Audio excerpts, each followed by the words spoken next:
The live TV, सच सबसे आगे। नमस्कार, मैं हूं रंजीत झा और आप देख रहे हैं द लाइव टीवी। देश भर में सांप्रदायिक हिंसा की घटनाएं लगातार बढ़ती जा रही हैं। कहीं मदरसे को तोड़ने की कोशिश चल रही है, तोड़े भी जा रहे हैं, तो कहीं मस्जिदों में घुसकर तोड़फोड़ किए जा रहे हैं। इतना ही नहीं, पंजाब में चर्च पर भी हमला किया गया। चर्च में यीशु की मूर्तियों को खंडित कर दिया गया, वहां पर जमकर तोड़फोड़ मचाई गई।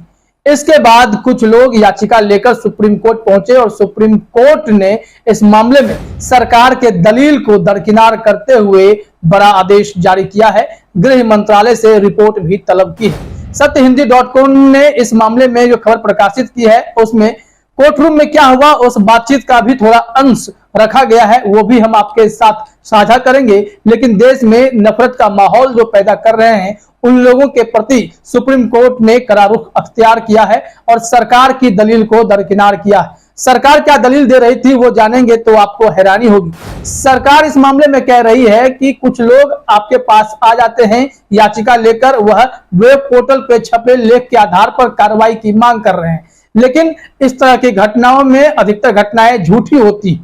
इस मामले में कोर्ट ने सख्त टिप्पणी की और सरकार की बातों को दरकिनार कर दिया गया है। सबसे पहले आप सत्यहिंदी.com के खबर का कुछ अंश देखिए अपने स्क्रीन पर। इस मामले में कहा गया है कि सुप्रीम कोर्ट ने ईसाई समुदाय और उनके चर्च पर हमलों को लेकर सरकार के बयान को नजरअंदाज कर दिया है।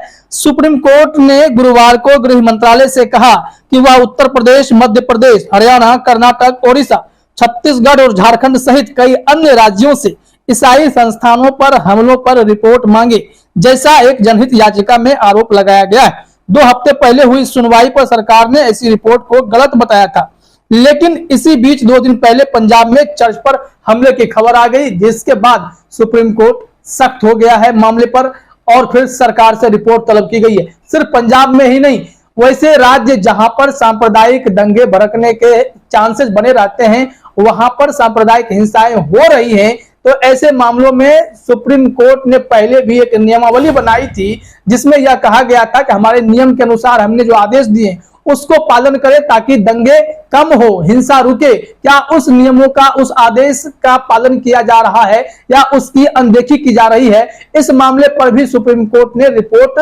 तलब की है। अब आगे देखिए कि सत्यहिंदी.com ने आगे क्या लिखा है। जस्टिस DY चंद्रचूड़ और जस्टिस हिमा कोहली की बेंच ने कहा कि किसी पर हमले का मतलब यह नहीं है कि यह उसके समुदाय पर हमला है, लेकिन अगर इसे जनहित याचिका PIL में उठाया गया है तो ऐसी किसी भी घटना के दावों को सत्यापित करने की जरूरत है।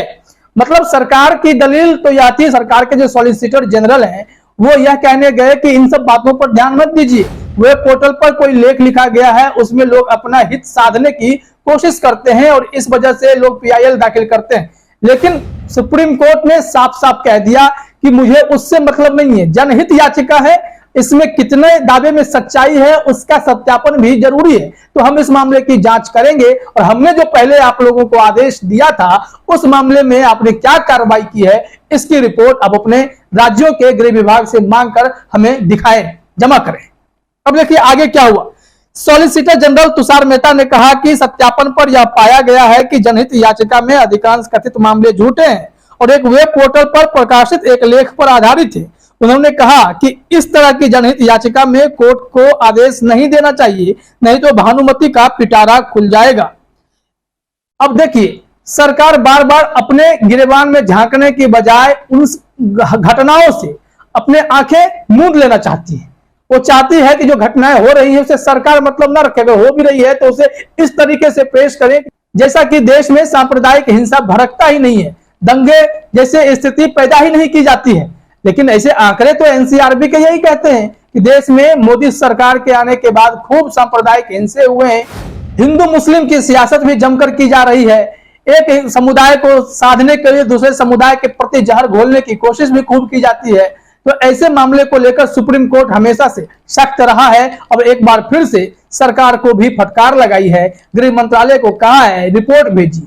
अब देखिए आगे क्या है। बेंच ने राज्यों से रिपोर्ट मांगने के लिए गृह मंत्रालय को 2 महीने का समय दिया है। कोर्ट ने कहा है कि अदालत केवल इस बात से चिंतित है कि ऐसी घटनाओं की रिपोर्टिंग और निगरानी के लिए नोडल अधिकारियों की नियुक्ति पर उसके पहले के फैसलों का पालन राज्यों द्वारा किया जाता है।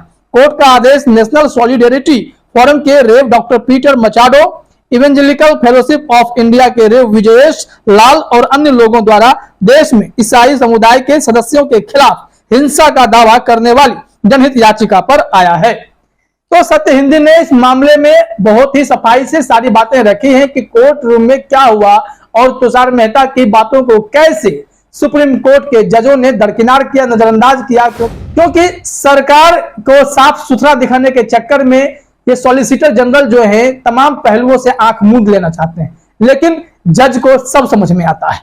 5 अगस्त को सुप्रीम कोर्ट ने केंद्र से यह पता लगाने के लिए कहा था कि क्या राज्य उसके 2018 के फैसले का पालन कर रहे हैं, जिसमें सांप्रदायिक हिंसा और मॉब लिंचिंग जैसे घटनाओं को रोकने के लिए स्पष्ट निर्देश पुलिस को दिए गए थे। क्या इस मामले पर कोई पालन हो रहा है, नियमों की अनदेखी तो नहीं हो रही है? सुप्रीम कोर्ट ने यह सवाल भी किया है। अब देखिए, इसमें जो आखिर में कहा गया है वो भी जरा इंपॉर्टेंट है, क्योंकि मामले कितने बढ़ रहे हैं, लगातार बढ़ रहे हैं। भले सरकार इसे किनारा करती दिखाई पड़े, लेकिन यहां लिखा भी गया है कि याचिकाकर्ताओं की ओर से वरिष्ठ अधिवक्ता कॉलिन गोंजाल्विस ने पिछली सुनवाई पर बताया था कि पिछले कई महीनों में धार्मिक समुदाय पर लगभग 505 हमले हुए थे।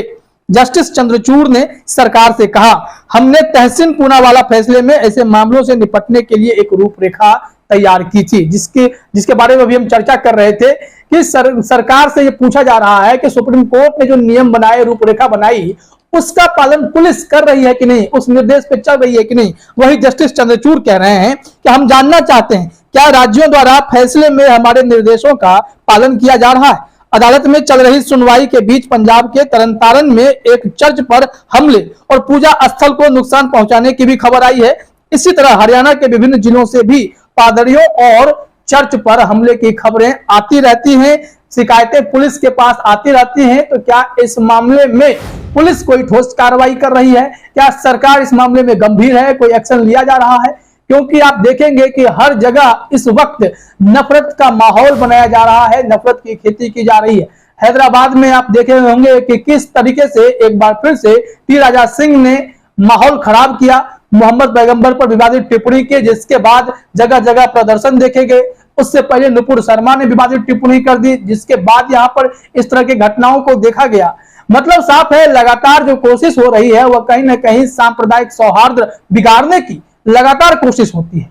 और ऐसे में इन सब चीजों से निपटने के लिए सुप्रीम कोर्ट समय समय पर दिशा निर्देश जारी करते हुए सरकारों से, पुलिस प्रशासन से इसे पालन करने के लिए कहती है। लेकिन यहां पर स्थिति ऐसी है कि लगातार घटनाएं बढ़ती जा रही हैं। अब कुछ अगर आप एनसीआरबी के आंकड़ों को देखेंगे तो उसमें भी बताया गया है कि दंगों के मामले खूब बढ़े हैं, हिंसा, प्रदर्शन, इस तरह की घटनाएं सिर्फ धार्मिक उन्माद के चलते खूब फैले हैं, और जिसके पीछे कुछ न कुछ संगठन जो है नफरती माहौल को तैयार करते हैं, जिससे एक समुदाय विशेष को ठेस पहुंच जाता है। फिर उसके बाद प्रदर्शन शुरू होता है, पुलिस के सख्त रवैये देखने को मिलते हैं किसी विशेष समुदाय पर। लेकिन ऐसी घटनाएं खूब हो रही। हाल ही में आपने हनुमान जयंती पर दिल्ली में देखा, रामनवमी पर देखा, कैसे कैसे घटनाएं लगातार बढ़ती चली गई हैं। तो इस तरह की घटनाओं से देश में सांप्रदायिक तनाव की स्थिति उत्पन्न होती है। अब जो इस मामले में आप देख सकते हैं कि सिर्फ मुस्लिम समुदाय ही नहीं, अल्पसंख्यक में इन चर्च को भी नहीं छोड़ा जा रहा है।